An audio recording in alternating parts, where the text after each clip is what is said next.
Lafayette, everyone. Lafayette, welcome back to my channel. I'm gonna go into the effects of the Atlantic slave trade on West Africa, and those effects are still effective today. A book that I bought while I was in Ghana visiting the Cape Coast Castle. It really has a ton of knowledge in it to be a thick book, but it has a ton of knowledge in it. It goes into about the transatlantic slave trade. So let me get right into it. Just gonna let me see, can I get this thing to stay steady? So I want to focus right here on just this page here, and I'm gonna read it.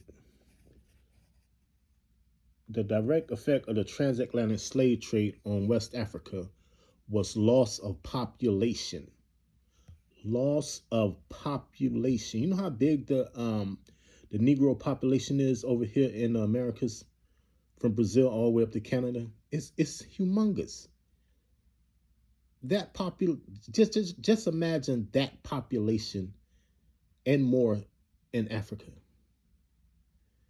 I'm saying more because, outside of Central and South America, the sun shines better in Africa. That's the place where the sun shines the best for melanated people. So the population would have been a lot more. So the direct effect of the transatlantic slave trade on West Africa was loss of population. For over 3 centuries, people were shipped to the Americans, should be Americas, and the Caribbean. I don't agree with this as slaves, because slaves wasn't plucked from the west coast of Africa. But we'll get into that another time. It's important to note the largest number of Africans enslaved for the New World came from the Yoruba. It's also important to note that most of those enslaved were war prisoners taken from elite classes of soldiers and warrior priests. You know, slaves was made over here. Slaves wasn't plucked from Africa. It was a black spot in the history of West Africa.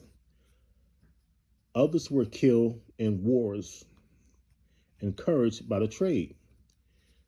The conditions under which they was transported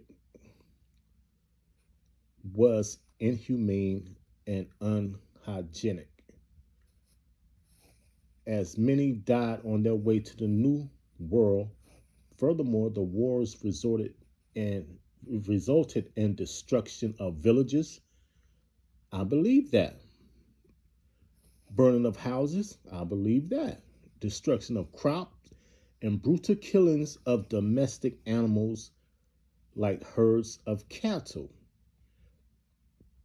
And that's what the Mzungu did over here when they took this land from the natives. They killed damn near all the buffalo off. They're trying to starve them out. The trade disrupted the social organization of the community. Families were separated, probably never to meet again. Although the slave trade was not a primary cause of West African wars, it encouraged such wars. Some states like Ashanti,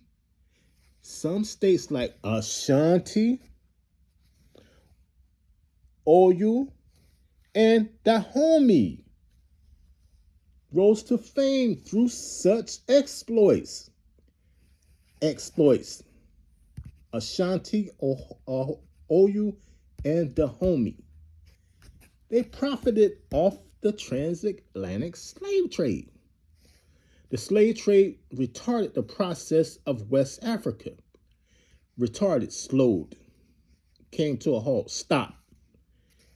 It made many West Africans to abandon their own industries and depend on European manufactured goods, which at the time were not even superior to those made by Africans.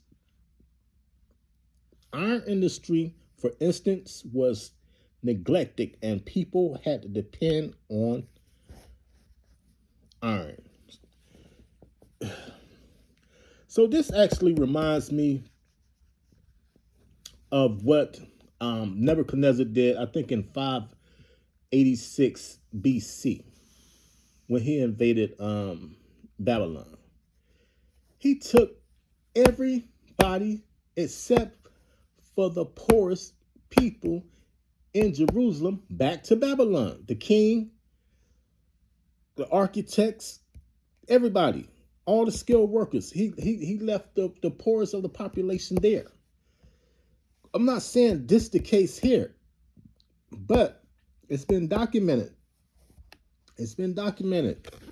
It's documented in these books here that that's what the Mzungu did. They had to, or else the United States wouldn't be the United States right now. You know, melanated people from Africa built the United States.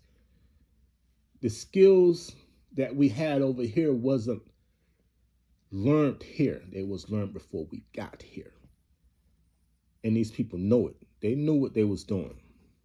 Okay? And by them doing this, you know, it hurt the continent.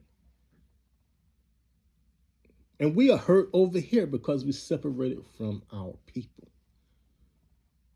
You understand? We lost a lot also. We lost our culture, our language, and most of all, we lost our family and our land. You understand? So this, without a doubt, was the biggest atrocity in human history, the biggest Holocaust in human history. Don't let nobody fool you. You understand? Not to minimize or diminish anybody else Holocaust, but this was the biggest one. But that's all I got. Learn. A lot of stuff you learn, you need to unlearn it and relearn it because the educational system that you've used since kindergarten to the 12th grade, and if you went to college, all that was for indoctrinating you into the system to become a next slave up. Learn your history. Find out what's going on so you know do to move forward. And on that note, ola ola, until tomorrow, peace. And see, this is what the Europeans do to this very day on the continent. They take some of the brightest people from the continent and have them come work for them, whether it's in Belgium, France, Germany, Poland, United States, Canada. They do that to keep the continent destabilized.